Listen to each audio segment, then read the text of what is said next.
Hello, I'm Charles. I'm going to talk about a weight loss method named Whole30, and I'd like to give a brief introduction for this method first.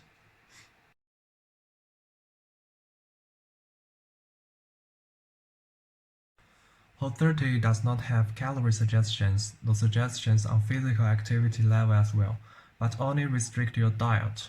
The food which add sugar, no matter real or artificial, are not allowed. This includes honey, coconut sugar, date syrup, and so on. It suggests us do not consume alcohol and no tobacco in any form. Thirdly, do not eat grains.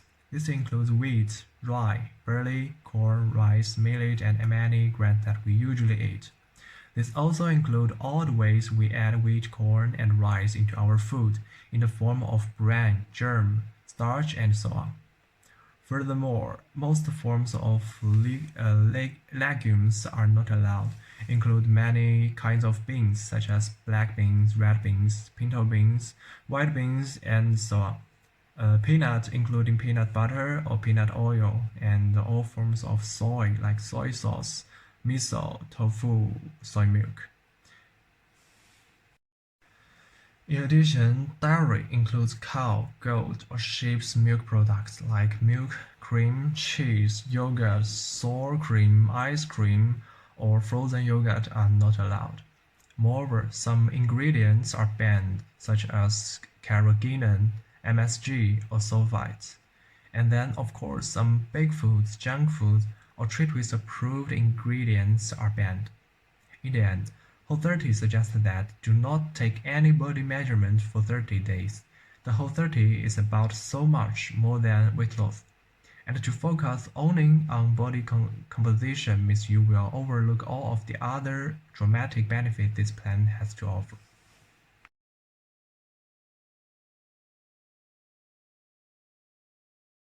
The food we can eat are, firstly, vegetables including potatoes, secondly, fruits, but it suggests that do not eat too much because Whole30 is still a weight loss method and should try to limit sugar intake during 30 days. And then unprocessed meat are allowed. Furthermore, seafood such as fish and shellfish, eggs, nuts and seed, coffee, some kind of oil, and ghee get the Whole30 note of approval.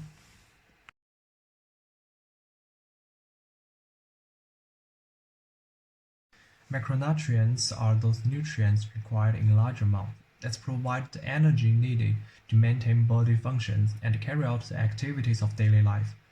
The three macronutrients are carbohydrates, proteins, and fats.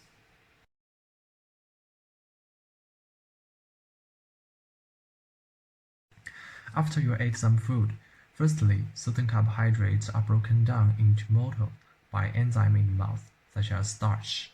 After that, all of the other food including indigestible carbohydrates, such as fiber, will turn into a moist lump and go directly into the esophagus. Secondly, this moist lump will be transported into the stomach through a series of defined muscular contractions in esophagus. Stomach wall will release of acid and enzyme-rich juice, then to break down proteins. All of the food will turn into a frothy liquid called chyme, which is ready to move into the small intestine. At the same time, pancreas, liver, and gallbladder will produce digestive juice as well as transfer bile.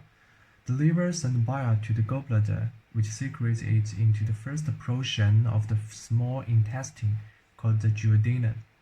Chyme, pancreatic, intestinal juice, and bile will meet here.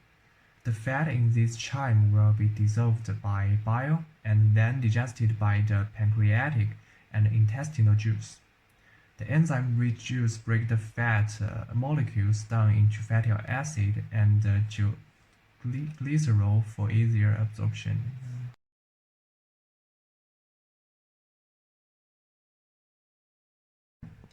About protein, our body needs dietary protein to supply amino acids for the growth and maintenance of our cells and tissues.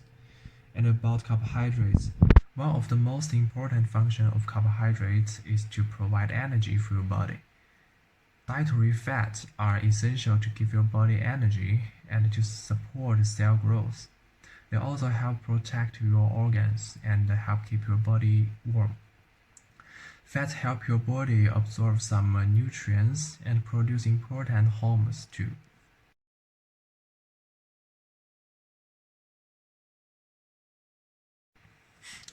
In terms of weight loss, I think this method is not useful.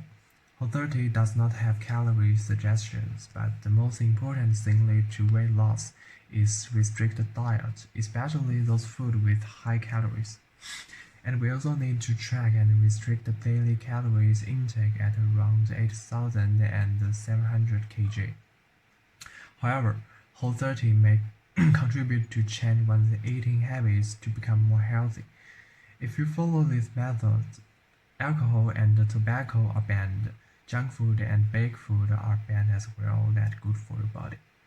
In conclusion, if your goal is to lose weight, this method may not be a good choice. But if you want to improve your eating habits, you can use this method to some extent.